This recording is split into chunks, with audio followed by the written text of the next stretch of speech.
Comme dirait Boketchou, quelle humiliation! Quelle humiliation! Waouh! 4-2. Je rêve, le Barça va me prendre 4 buts dans les fesses par Osasuna. J'ai du mal à comprendre ce qui s'est passé ce soir.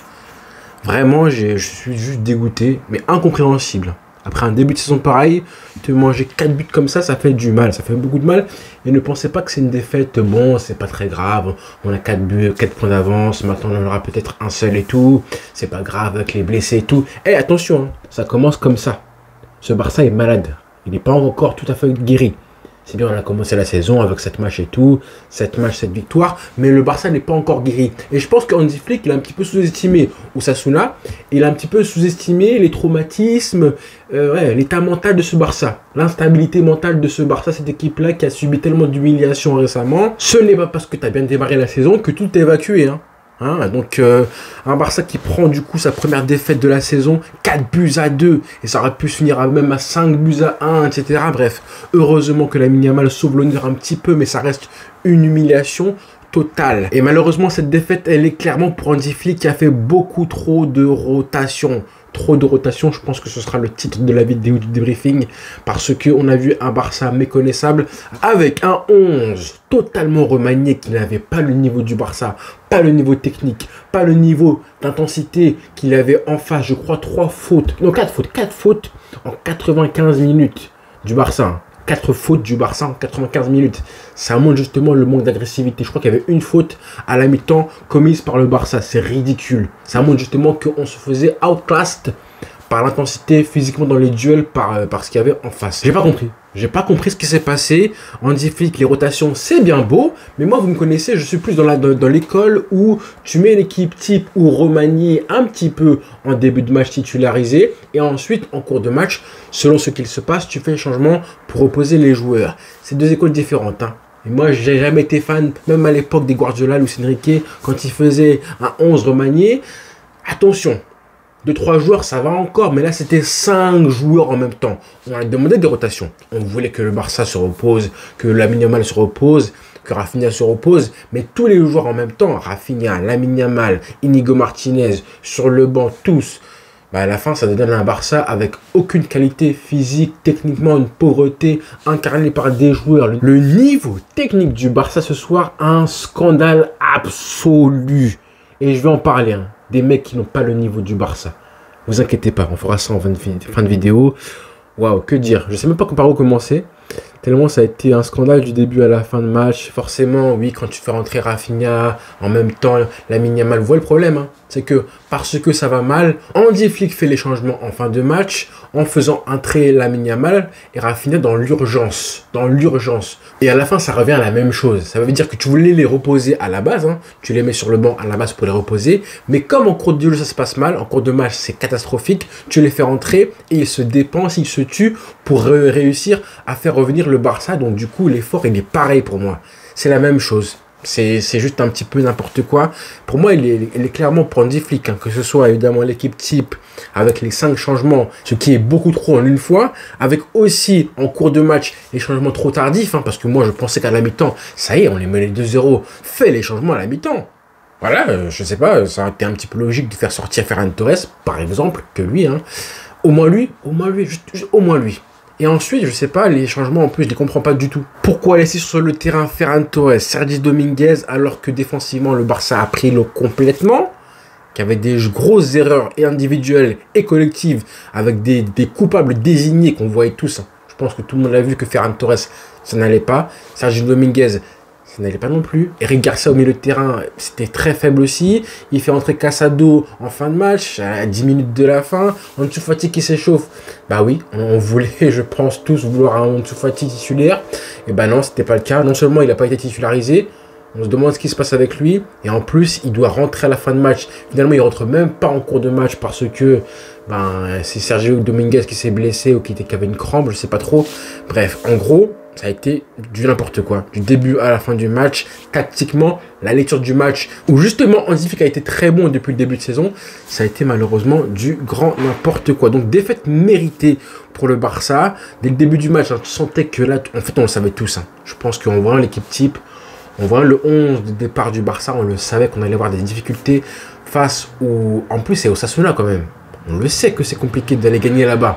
On l'a vu avec Xavi, même si, voilà, Xavi, on pouvait dire que collectivement, c'était un petit peu léger. On le sait que à domicile, vu le classement qu'ils ont, un vaincu à domicile, je crois, 10 points sur les 12 possibles engrangés, un vaincu en plus, donc des belles victoires. Des joueurs en plus intéressants qui font mal à ce Barça-là. Brian Zaragoza, quel joueur! Déjà lui, je me demande comment on a pu le laisser partir au Bayern Munich alors qu'il avait largement le niveau pour être au moins dans l'effectif du Barça. Je pense que voilà, on a vu son match, il y a un an de ça, face à Koundé, il a récidivé. Il a vraiment récidivé ce soir. Il fait un match de porc, de crack. Déjà le premier but, allez, même si c'est un très beau but d'Osasuna, il faut le dire que l'action elle est belle. Ce qu'il fait à Koundé, c'est très fort aussi. Le centre, il est magnifique, hein. Tendu comme il faut, parfait, tout, la tête elle est belle aussi. Mais je pense que Koundé peut mieux faire. Koundé, je l'ai vanté là avant-hier avec une vidéo. Et je pense que Koundé peut mieux faire. Déjà parce qu'il laisse un petit peu trop d'espace à Zaragoza. Et en plus, Zaragoza, il est quand même enfermé pratiquement sur la ligne. Donc la couverture je pense, son corps, comment il est orienté, Jules Koundé, c'est pas du tout la bonne chose à faire.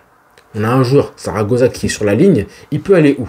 Oui, il peut aller. On sait très bien qu'il va venir faire un petit crochet extérieur du droit pour se remettre sur son bon pied et centrer. On le sait tous. Il est enfermé sur la ligne. Donc, normalement, tu orientes ton corps un peu plus vers l'axe, enfin, vers le centre du terrain. Et là, on a Koundé qui est pratiquement 3/4 face par rapport à la ligne. Je comprends pas trop. C'est là que tu vois justement que c'est pas un vrai latéral droit. Il n'a pas les réflexes du latéral droit qui sait comment son corps il doit être orienté face à un attaquant, un ailier gauche qui est droitier. Ça, c'est un petit peu les réflexes qu'il n'a pas encore acquis, dont je parlais justement en vidéo. Malheureusement, bah écoutez, ça fait un 0 à ce moment-là, et c'était mérité. C'était mérité, pas de problème avec ça. Le but du 2-0 qui fait mal encore plus au Barça, parce qu'il est beau en plus. Hein. Ah, il est tellement beau. La défense qui se fait transpercer. On en a pris 4 hein, ce soir quand même. C'est beaucoup 4. Hein. Il y a la défense qui se fait transpercer. Et là, Zaragoza qui fait le geste parfait d'attaquant. La feinte de... Ouais, c'est une feinte. C'est un petit crochet. Je sais pas comment appeler ça. Bref, magnifique. Petite feinte de corps, plus crochet devant le gardien. Ça, c'est un geste. Le sang-froid qu'il faut pour marquer un but comme ça. Pourquoi on l'a pas recruté ce mec-là?